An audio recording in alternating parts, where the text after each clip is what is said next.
अस्सलाम वालेकुम, मैं हूं तंजीला मजहर। आपको वेलकम कहेंगे जनाब आज की वीडियो में। और आज हम बात कर रहे हैं अफगानिस्तान में उन हथियारों के हवाले से जो या तो अमरीकी अफवाज छोड़ के चली गई और या फिर जब तालिबान काबिज हो रहे थे हुकूमत पर तो उन्होंने जो अफगान फोर्सेस हैं उनसे वो हथियार कब्जे में लिए। और उससे पहले भी तालिबान क्योंकि दिहाइयों तक एक लंबी जंग लड़ रहे थे अमेरिका के खिलाफ, तो उनके पास उससे पहले भी बहुत सारा असलहा मौजूद था।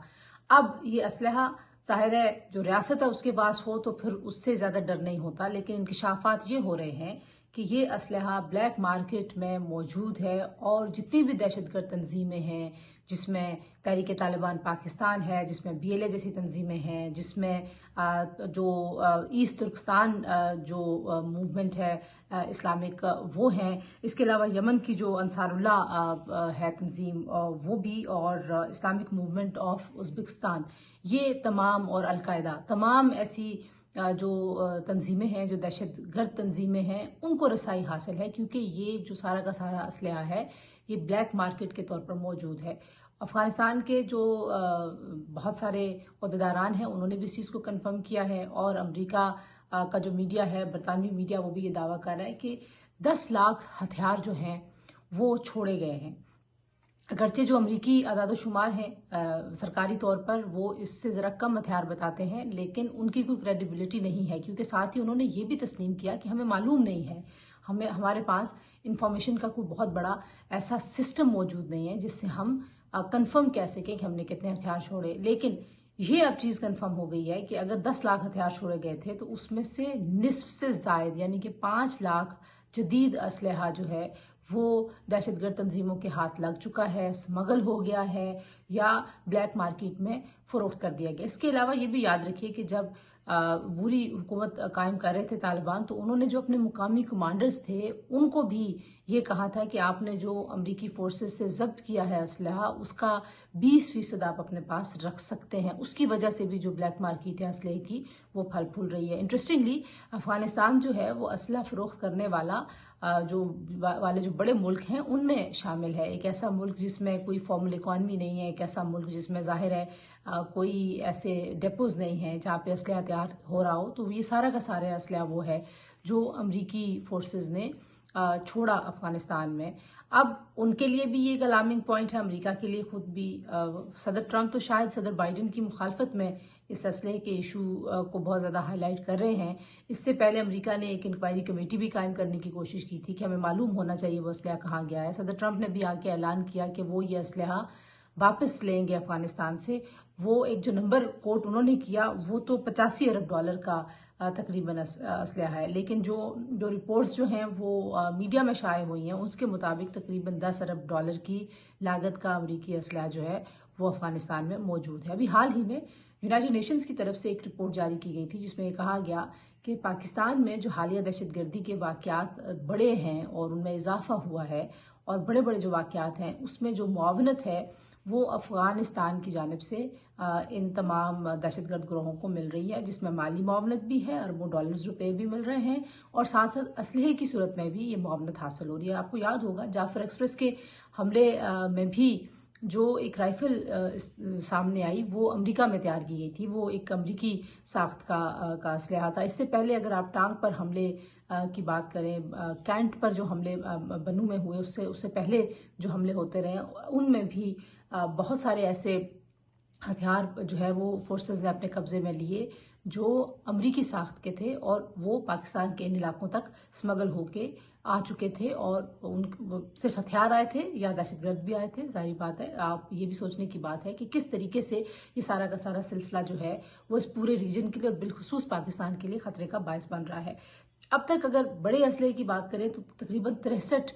से ज़ायद 70 के करीब जो है वो असलहा जो हथियार हैं वो कब्जे में लिए गए हैं पाकिस्तानी फोर्सेस की जानिब से, मिलिटेंट ग्रोहों से, जो दहशतगर्द ग्रोह हैं पाकिस्तान के अंदर ऑपरेट कर रहे हैं उनसे। और ये जो जिन हथियारों का मैं जिक्र कर रही हूँ ये अमरीकी साख्त का असलहा है। और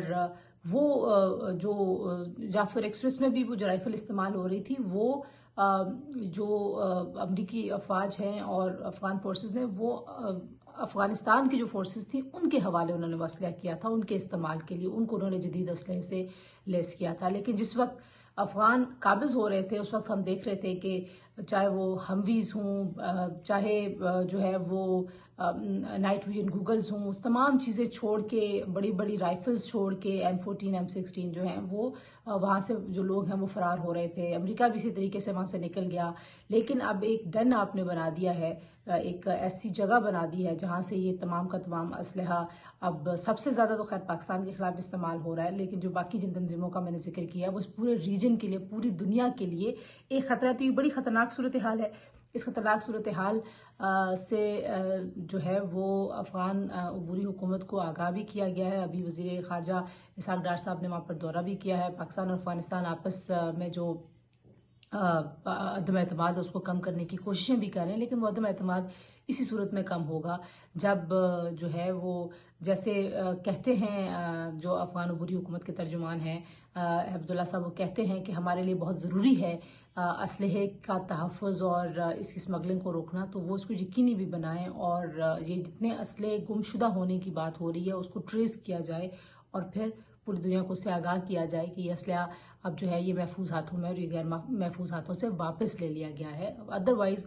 یہ جو تھریٹ ہے یہ اس پورے ریجن کے اوپر جو ہے اسی طریقے سے چلتا رہے گا۔ جو اس میں آپ یہ بھی دیکھیے کہ ہمویز ہیں اور MRAPs اور جو بلیک ہاک ہیلی کاپٹرز ہیں، کچھ لوگ یہ بھی دعویٰ کرتے ہیں کہ کابل کے گوداموں میں یہ ہیلی کاپٹرز تک کھڑے ہیں، لیکن کیونکہ جو افغان اس وقت نظام وہاں پر موجود ہے ان کے پاس اتنے لیٹسٹ ٹیکنالوجی کو چلانے کے لیے جو ہے وہ شاید ابھی مہارت حاصل نہیں ہے، اس وجہ سے انہوں نے ان ہیلی کاپٹرز کو روکا ہے۔ جو ہمویز ہیں وہ ظاہر ہے جو آپ جو ہیں راستے میں اگر کسی نے کوئی ایسی بم یا کچھ آپ کے لیے بچھایا ہوا ہے، کوئی بارودی جتنا بھی اسلحہ یا آتشی کوئی چیز آپ کے لیے راستے میں بچھائی ہوئی، تو ہمویز آپ کو اس سے محفوظ رکھتا ہے۔ تو آپ اندازہ کیجئے کہ اگر اس استعداد کی، اس دفاعی صلاحیت کی جو چیزیں ہیں وہ اگر دہشت گرد تنظیموں کے پاس موجود ہے تو وہ پھر کیسے جو ہے وہ کتنے محفوظ اور کتنے اسٹرانگ ہو رہے ہیں۔ اور یہ بڑا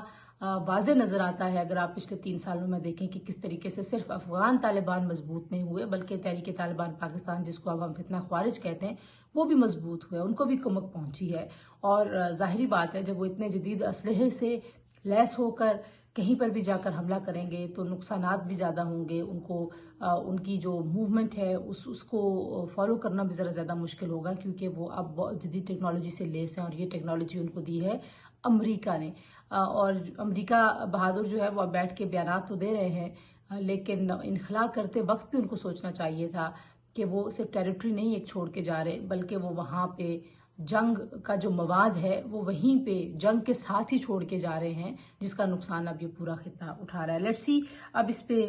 بات ہونا شروع ہو گئی ہے،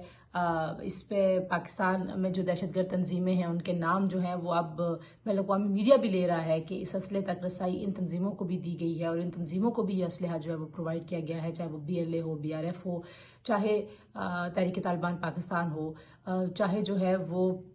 القاعدہ کے جو دوسرے گروہ ہیں وہ ہوں، تو ان تمام لوگوں کے ہاتھ یہ اسلحہ لگ چکا ہے۔ اب اس کی ذمہ داری کس پر ڈالی جانی چاہیے، کس پر نہیں ڈالی جانی چاہیے، لیکن بہرحال خطرہ سب سے زیادہ جو ہے وہ پاکستان کو ہے، اور پاکستان جو ہے وہ اس معاملے کو بھرپور طریقے سے اٹھائے، امریکہ کے ساتھ بھی اٹھائے، افغان حکومت کے ساتھ بھی اٹھائے، اور جو دیگر طاقتیں ہیں اس ریجن میں ان کے ساتھ بھی اٹھائے، کیونکہ ایک سٹیبلائزڈ اور کنٹرولڈ جو اس اسلحے کا کنٹرول والا افغانستان ہے وہی اس پورے ریجن کو اور پاکستان کو اور خود افغانستان کو سوٹ کرتا ہے۔ آج کے لیے اتنے، اگلے ویڈیو میں انشاءاللہ دوبارہ آپ سے ملاقات ہوگی۔ اپنا خیال رکھیے، اللہ حافظ۔